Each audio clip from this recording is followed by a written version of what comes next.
திருவல்லிக்கேணி பெண்பிள்ளை ரகசியம் 56ஆம் ரகசியம். சாக்ஷி ஆனேனும் மார்க்கண்டேயரைப் போலே. மிருகண்டு முனிவரின் குமாரர் மார்க்கண்டேயர். இவருக்கு ஆயுள் 16 வருடமே என்று பிரம்மன் தந்த வரமாயினும் இவர் சிவபூஜை செய்து சிவபிரான் அருளால் நீண்ட ஆயுளை பெற்றதாக வரலாறு சொல்லப்படும். ஆயினும் புக்கடிமையினால் தன்னை கண்ட மார்க்கண்டேயன் அவனை நக்க பிரானும் அன்றுய்ய கொண்டது நாராயணன் அருளே என்ற திருவாய்மொழி பாசுரத்தின்படி நக்க பிரான் எனப்படும் சிவபிரான் மார்க்கண்டேயனை நாராயணரிடம் காட்டி தந்து உய்வித்ததாக பிழைப்பித்ததாக அறியலாம்.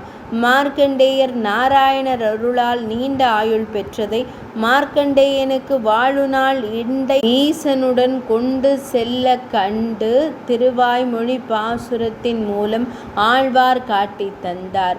வாழ்நாள் நீட்டிப்பதற்காக சடை முடியனான தாபச வேஷனான சிவபிரான் அவனை தன்னுடன் அழைத்து சென்று சுவாமியான நாராயணன் அருளை வேண்ட அப்பெருமானும் மார்க்கண்டேயனை விஷயீகரித்து அருள் புரிந்து தன்னிடம் பிரியாதே கொண்டிருந்தான் என்று தெளியலாம்.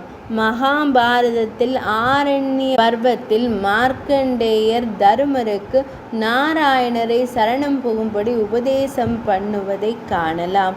பகவான் நாராயணரே பர தெய்வம் என்பதற்கு மார்க்கண்டேயரே சாட்சியானதை தெய்வங்கள் உம்மை உய்யக்கொள் மறுத்தும் அவனோடே கண்டீர். மார்க்கண்டேயனும் கரியே கருத்தனம் ஒன்றும் வேண்டா கண்ணனல்லால் தெய்வமில்லை என்ற திருவாய்மொழி பாசுரத்தின் மூலம் அறியலாம்.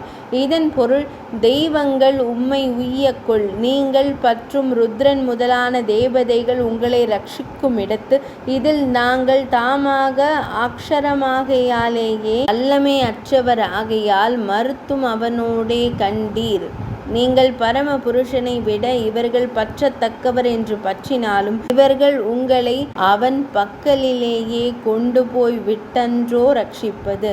நகி பாலன சாம்ராத்தியம் வினாமிருதே சர்வேஸ்வரம் ஹரிம்.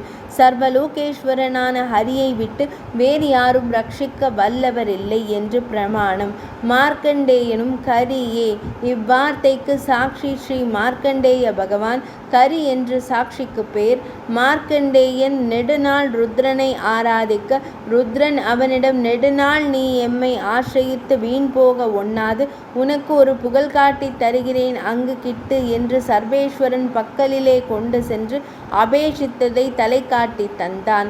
கருத்த மனம் இத்தியாதி கலங்கிய நெஞ்சு வேண்டாம். சர்வ சுவாமியான எம்பெருமானுக்கு பிரகாரமில்லாத ஸ்வதந்திரமான தெய்வம் எதுவும் இல்லை.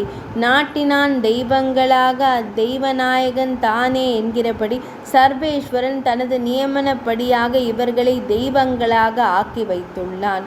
ஒருவனுமே கண் வளர்ந்தருள்வதை நேரில் கண்டு இவனே பரமபுருஷன் என்று தெளிந்ததாக புராண வரலாறு.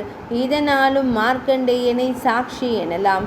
இப்படி நாராயண பரத்வத்திற்கு மார்க்கண்டேயரை போலே நேர் சாட்சி ஆக வல்லேனோ என்று கேட்கிறார் அம்மையார்.